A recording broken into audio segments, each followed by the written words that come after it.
Welcome to Certification Terminal. As part of this series, we will discuss a couple of CompTIA Security Plus certification exam questions and answers. While modifying security protocols to adapt to evolving threats, what category of control best characterizes the network firewall Bob is managing? Option A, corrective. Option B, preventative. Option C, deterrent. Option D, detective. The correct answer is Option B, preventative. A network firewall is primarily designed to prevent unauthorized access to or from a private network.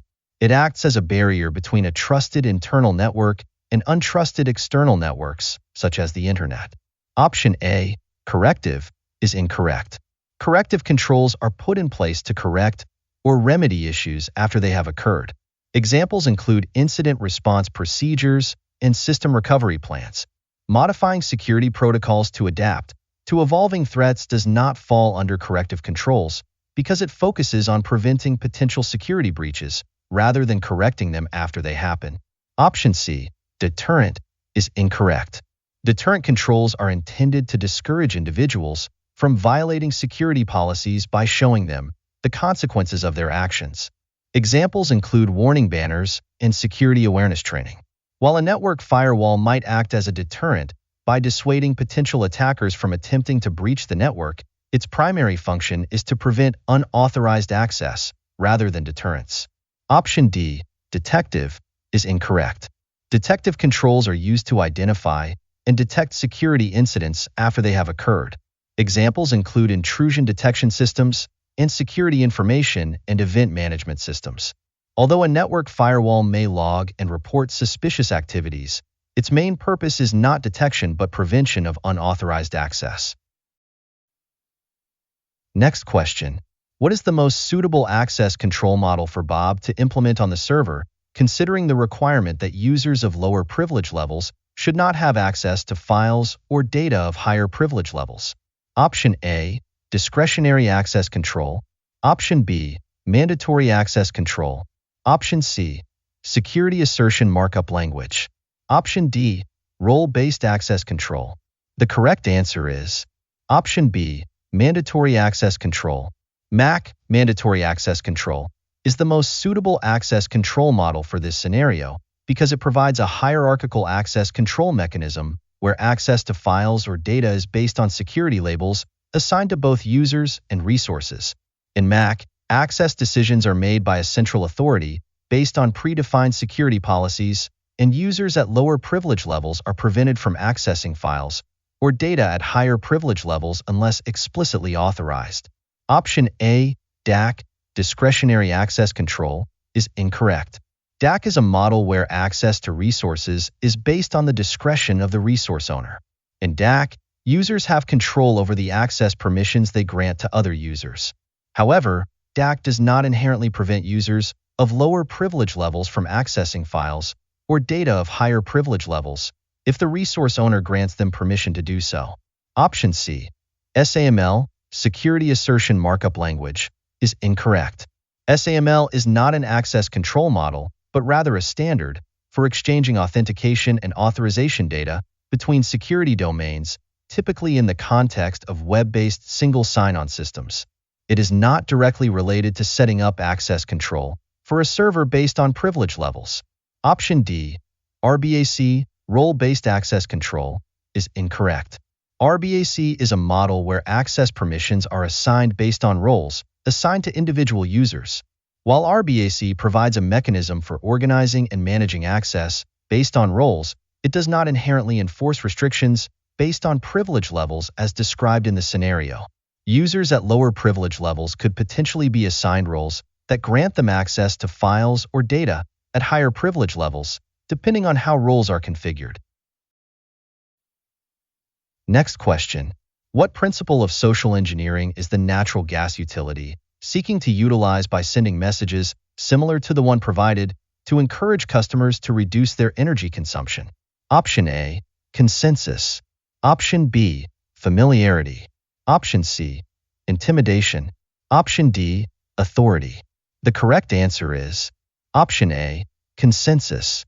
The natural gas utility is likely seeking to utilize the principle of consensus by implying that many others are already taking steps to reduce their energy consumption.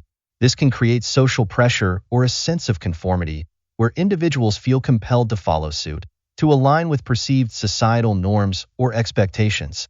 Option B, familiarity, is incorrect. Familiarity involves leveraging the familiarity or trustworthiness of a source to influence behavior. However, the message from the natural gas utility does not necessarily rely on familiarity with the source, but rather on the perceived behavior of others to encourage energy conservation. Option C, intimidation, is incorrect. Intimidation involves instilling fear or apprehension to manipulate behavior. The message from the natural gas utility does not use intimidation tactics, but rather focuses on social influence and persuasion through consensus. Option D, authority, is incorrect. Authority involves leveraging the perceived authority or expertise of a source to influence behavior. While the natural gas utility may have authority in providing energy services, the message does not explicitly rely on authority figures or expert opinion to encourage energy conservation. Instead, it emphasizes the behavior of others. Next question. What tools should the engineer utilize to detect and prevent data tampering within the enterprise infrastructure? Option A, FTP. Option B, file integrity monitoring. Option C, antivirus. Option D, IPS. The correct answer is Option B, file integrity monitoring, FIM. File integrity monitoring tools are designed to monitor and detect unauthorized changes to files and directories within an organization's infrastructure. FIM solutions typically work by continuously monitoring the integrity of critical system files and configurations, comparing them against known good baselines, and alerting administrators to any deviations or unauthorized modifications. Therefore, FIM is an appropriate tool for detecting and preventing data tampering within the enterprise infrastructure. Option A, FTP, File Transfer Protocol, is incorrect. FTP is a protocol used for transferring files between a client and a server on a network. While FTP is a useful tool for file transfer, it is not designed specifically for detecting or preventing data tampering. FTP does not provide built-in mechanisms for monitoring file integrity or detecting unauthorized changes to files. Option C, antivirus, is incorrect. Antivirus software is designed to detect and remove or quarantine malicious software, such as viruses, worms, and Trojans, from computer systems. While antivirus software plays a crucial role in protecting against malware threats, including those that may attempt to tamper with data, it is not primarily focused on detecting or preventing data tampering itself. Antivirus software typically scans for known malware signatures and behaviors rather than monitoring file integrity for unauthorized changes. Option D, IPS, Intrusion Prevention System, is incorrect.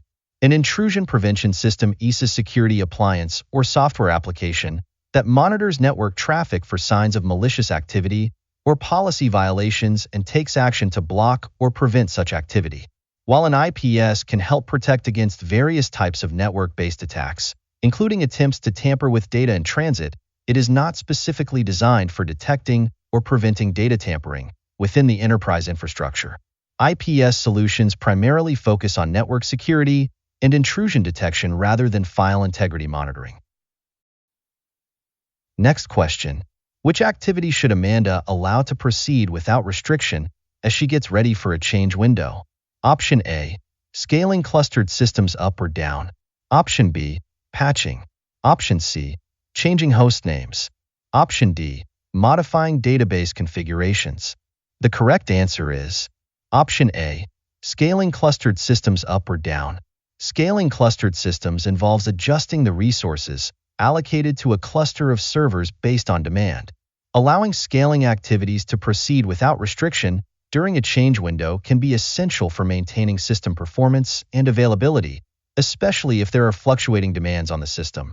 Restricting scaling activities could potentially lead to performance issues or downtime during periods of increased usage. Therefore, it's crucial for Amanda to allow scaling clustered systems up or down without restriction to ensure optimal performance and responsiveness.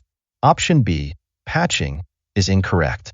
Patching refers to the process of applying updates or fixes to software or systems to address vulnerabilities, improve functionality, or fix bugs. While patching is a critical activity for maintaining system security and stability, it typically involves making changes to the system that may require testing and careful coordination, especially during a change window. Allowing patching activities to proceed without restriction could potentially introduce unforeseen issues or conflicts, leading to system instability or downtime. Option C, changing host names, is incorrect. Changing host names involves modifying the names assigned to individual servers or network devices. While changing host names may be a necessary administrative task, it is typically less critical than activities such as scaling clustered systems or patching during a change window. Allowing changes to host names without restriction may not have as significant impact on system performance or stability compared to other activities. Option D, modifying database configurations, is incorrect. Modifying database configurations involves making changes to the settings or parameters of a database system. Like patching, modifying database configurations can have a significant impact on system functionality and performance. Allowing modifications to database configurations without restriction during a change window could potentially lead to data corruption, system instability, or performance issues if not carefully managed and tested. Next question. Bob is investigating host antivirus logs following a system breach and realizes that the antivirus software failed to catch the malware. Considering the options, which is the least acceptable reason for this failure? Option A, outdated antivirus signatures. Option B, zero-day attack. Option C, antivirus software failure. Option D, APT attack. The correct answer is Option C, antivirus software failure. Antivirus software failure refers to a scenario where the antivirus software malfunctions or operates inadequately, resulting in the inability to detect or mitigate malware effectively. This option implies a fundamental flaw in the antivirus software's functionality, which is the least acceptable reason for failure, as it undermines the primary purpose of the software. Option A, outdated antivirus signatures, is incorrect. Outdated antivirus signatures can indeed lead to the failure of antivirus software to detect newer strains of malware that are not covered by the existing signature database. While this is a plausible reason for antivirus failure, it is more acceptable compared to a fundamental failure of the antivirus software itself. Option B, zero-day attack, is incorrect. A zero-day attack refers to an attack exploiting a vulnerability that is unknown to the software vendor or the security community. Zero-day attacks can bypass traditional security measures, including antivirus software. While this is a concerning possibility, it is not as unacceptable as a fundamental failure of the antivirus software itself. Option D, APT attack, is incorrect. An advanced persistent threat, APT, attack is a sophisticated and targeted cyber attack, typically aimed at gaining unauthorized access to sensitive information over an extended period. While an APT attack can potentially bypass antivirus defenses, it is not as unacceptable as a failure of the antivirus software itself, as APT attacks often involve advanced tactics beyond the scope of traditional antivirus solutions. Next question. What is the title of the Vice President of Sales concerning data management duties, particularly in requesting daily backups of sales data from the IT team? Option A, Data Protection Officer. Option B, Data Processor. Option C, Data Owner. Option D, Data Steward. The correct answer is Option C, Data Owner. The data owner is the individual or entity responsible for the management and oversight of specific data assets within an organization. As the Vice President of Sales, they would likely be considered the data owner for sales data, making decisions about its use, storage, and protection. Requesting daily backups of sales data from the IT team aligns with the responsibilities of a data owner who ensures that data assets are properly managed and protected. Option A, Data Protection Officer, is incorrect. A Data Protection Officer, DPO, is a role responsible for overseeing an organization's data protection strategy and ensuring compliance with data protection laws and regulations, such as GDPR. While a DPO may have responsibilities related to data management, their primary focus is on ensuring data protection and compliance rather than directly requesting daily backups of sales data from the IT team. Option B, data processor, is incorrect. A data processor is an entity that processes data on behalf of a data controller, typically following the instructions provided by the data controller.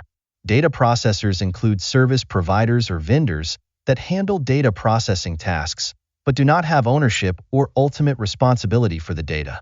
The vice president of sales, in this scenario, is not acting as a data processor, but rather as a higher-level stakeholder who owns or manages the sales data. Option D, data steward, is incorrect.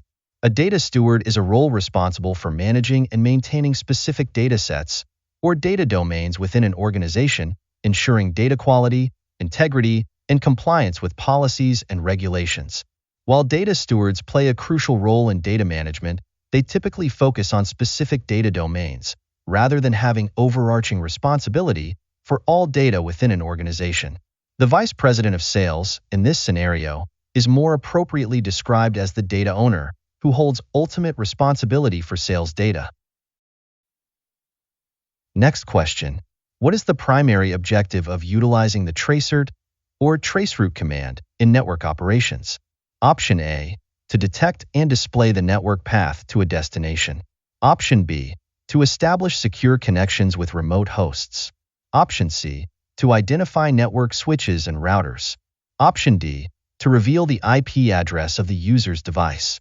The correct answer is Option A, to detect and display the network path to a destination.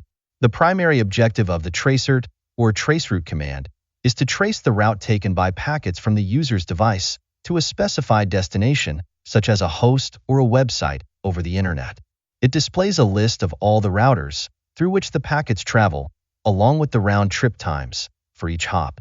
This information helps in diagnosing network connectivity issues, identifying bottlenecks, and troubleshooting routing problems. Option B, to establish secure connections with remote hosts, is incorrect. The tracert or traceroute command is not used to establish secure connections with remote hosts. Its primary purpose is to trace and display the network path taken by packets to a destination, not to establish secure connections. Option C, to identify network switches and routers, is incorrect. While the tracert or traceroute command does identify network routers along the path to a destination, its primary objective is not specifically to identify network switches and routers. Its main purpose is to trace and display the network path, assisting in network troubleshooting and diagnostics. Option D, to reveal the IP address of the user's device, is incorrect. The tracert or traceroute command does not reveal the IP address of the user's device. Instead, it traces and displays the route taken by packets from the user's device to a specified destination, showing the IP addresses of intermediate routers along the way. Next question. What technology is most suitable for Bob to use in segmenting his organization's network to ensure isolation among various user classes, especially when users are dispersed throughout the building and need support within any network segment? Option A, VLANs. Option B, virtual private network. Option C, physical segmentation. Option D, web application firewall. The correct answer is Option A, VLANs. VLANs are the most suitable technology for segmenting Bob's organization's network to ensure isolation among various user classes, especially when users are dispersed throughout the building. VLANs enable logical segmentation of a single physical network into multiple virtual networks, each functioning as an independent broadcast domain. By assigning users to different VLANs based on their classes or roles, Bob can enforce network isolation while allowing support within any network segment. VLANs are flexible, scalable, and do not require additional physical infrastructure, making them ideal for Bob's scenario. Option B, VPN, virtual private network, is incorrect. VPNs are used to establish secure connections over public networks, such as the internet, to allow remote users to access the organization's network resources securely. While VPNs provide secure connectivity for remote users, they are not designed for segmenting an organization's network within a building or ensuring isolation among various user classes. Option C, physical segmentation, is incorrect. Physical segmentation involves physically separating network segments using separate network hardware, such as switches and routers. While physical segmentation can provide isolation between network segments, it may not be practical for supporting users dispersed throughout a building, as it requires separate physical infrastructure for each segment. Additionally, physical segmentation lacks the flexibility and scalability of VLANs. Option D, WAF, Web Application Firewall, is incorrect. A WAF is a security appliance or software solution that monitors and filters HTTP or HTTPS traffic between a web application and the internet, protecting against various web-based attacks. While a WAF is essential for protecting web applications, it is not designed for segmenting an organization's network or ensuring isolation among various user classes. Next question. What kind of policy document has Bob's organization established to outline the appropriate usage of its network, systems, and services? Option A, an acceptable use policy. Option B, business continuity policy. Option C, an incident response policy. Option D, this is a standard, not a policy. The correct answer is Option A, an acceptable use policy. An acceptable use policy, AUP, is a document that outlines the acceptable and unacceptable uses of an organization's network, systems, and services by its users. It typically defines the permitted activities, prohibited behaviors, and consequences for violations.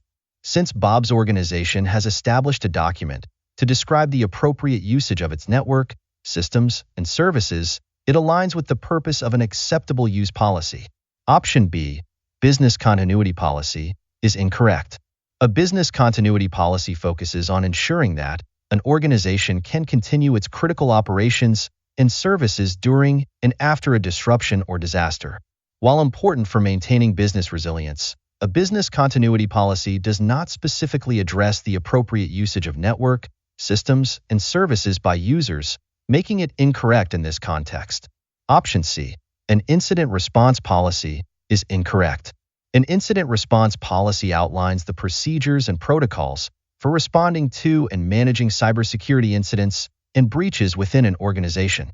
While essential for effective incident handling, an incident response policy does not define the appropriate usage of network, systems, and services by users, making it incorrect in this scenario. Option D, this is a standard, not a policy, is incorrect. This option dismisses the premise of the question, stating that what Bob's organization has established is a standard, not a policy. However, given the context provided, where the document outlines the appropriate usage of the organization's network, systems, and services, it is more fitting to consider it as an acceptable use policy, which specifically addresses user behavior in relation to network resources. Next question. When investigating an ARP spoofing attack within his organization's network, what is the most extensive coverage achievable by a single attack? Option A, the attacker and the victim must be sharing a switch port. Option B, the attacker and the victim must be behind the same firewall. Option C, the attacker and the victim must be connected to the same switch. Option D, the attacker and the victim must be using the same router. The correct answer is Option C, the attacker and the victim must be connected to the same switch. In ARP spoofing attacks, the attacker and the victim must be connected to the same Layer 2 network segment, typically within the same switch or VLAN. This allows the attacker to intercept and manipulate ARP traffic between the victim and other devices on the same network segment. Option A is incorrect. In an ARP spoofing attack, the attacker does not necessarily need to share the same physical switch port with the victim. ARP spoofing can occur even if the attacker and victim are connected to different ports on the same switch. Option B is incorrect. ARP spoofing attacks can occur within a local network segment, regardless of whether the attacker and victim are behind the same firewall or different firewalls. Option D is incorrect. ARP spoofing attacks do not necessarily require the attacker and victim to be using the same router. The attack targets the ARP protocol, which operates at the data link layer of the OSI model, independent of routers. The attacker only needs to be within the same Layer 2 network segment as the victim, typically within the same switch. Next question. Where are industrial control systems and SCADA systems most commonly implemented? Option A, consumer electronics. Option B, gaming systems. Option C, industrial and critical infrastructure environments. Option D, personal computing. The correct answer is Option C, industrial and critical infrastructure environments. Industrial control systems, ICS, and SCADA systems are most commonly implemented in industrial and critical infrastructure environments. These systems are used to monitor and control industrial processes and critical infrastructure such as power generation, water distribution, oil and gas pipelines, transportation systems, and manufacturing facilities. ICS and SCADA technologies play a crucial role in optimizing operations, ensuring safety, and maintaining the reliability of these complex systems. Option A, consumer electronics, is incorrect. Industrial control systems and SCADA systems are not commonly implemented in consumer electronics. ICS and SCADA systems are specialized technologies used primarily in industrial settings, such as manufacturing plants, power plants, and water treatment facilities, rather than in consumer electronics like smartphones, TVs, or home appliances. Option B, gaming systems, is incorrect. ICS and SCADA systems are not commonly implemented in gaming systems. While some gaming environments may have control systems for managing game servers or network infrastructure, these are not typically categorized as industrial control systems or SCADA systems. Gaming systems are primarily designed for entertainment purposes and are distinct from the specialized control systems used in industrial and critical infrastructure environments. Option D, personal computing, is incorrect. ICS and SCADA systems are not commonly implemented in personal computing devices. Personal computing devices like desktop computers, laptops, tablets, and smartphones are designed for general-purpose computing tasks, such as web browsing, email, document editing, and entertainment. They are not typically equipped with the specialized hardware and software required for industrial control systems or SCADA applications. Next question. How can an educational institution, spanning multiple campuses and comprising various scholars, educators, and systems, enhance its physical security to address potential threats to its infrastructure? Option A, identification and security of physical access points. Option B, inventory management system review. Option C, governance compliance requirements assessments. Option D, credit card processing enhancement. The correct answer is Option A, identification and security of physical access points. Enhancing the identification and security of physical access points is crucial for an educational institution with multiple campuses to address potential threats to its infrastructure. By identifying all entry and exit points, implementing access control measures such as security guards, surveillance cameras, electronic keycard systems, and physical barriers like fences or gates, the institution can better control who enters its premises and mitigate unauthorized access, vandalism, theft, or other security breaches. Option B, inventory management system review, is incorrect.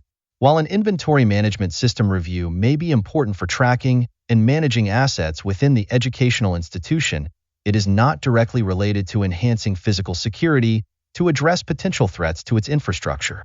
Inventory management primarily deals with tracking and managing inventory levels, ordering, storing, and distributing materials, equipment, and supplies, rather than addressing physical security concerns.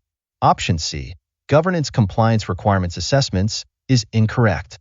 Assessing governance compliance requirements is essential for ensuring that the educational institution adheres to relevant regulations and standards, but it may not directly enhance physical security to address potential threats to its infrastructure. Governance compliance assessments typically focus on regulatory compliance, data protection, privacy, and other governance-related issues, rather than physical security measures. Option D, credit card processing enhancement, is incorrect. Enhancing credit card processing may be important for securing financial transactions within the educational institution, but it is not directly related to enhancing physical security to address potential threats to its infrastructure. Credit card processing enhancements typically focus on securing payment systems, complying with Payment Card Industry Data Security Standard (PCI DSS) requirements, and protecting cardholder data, rather than physical security measures for infrastructure protection. Thank you very much for watching. Please hit the like button and subscribe to our channel if these questions add value to your preparation. We'll meet in the next video. Take care until then.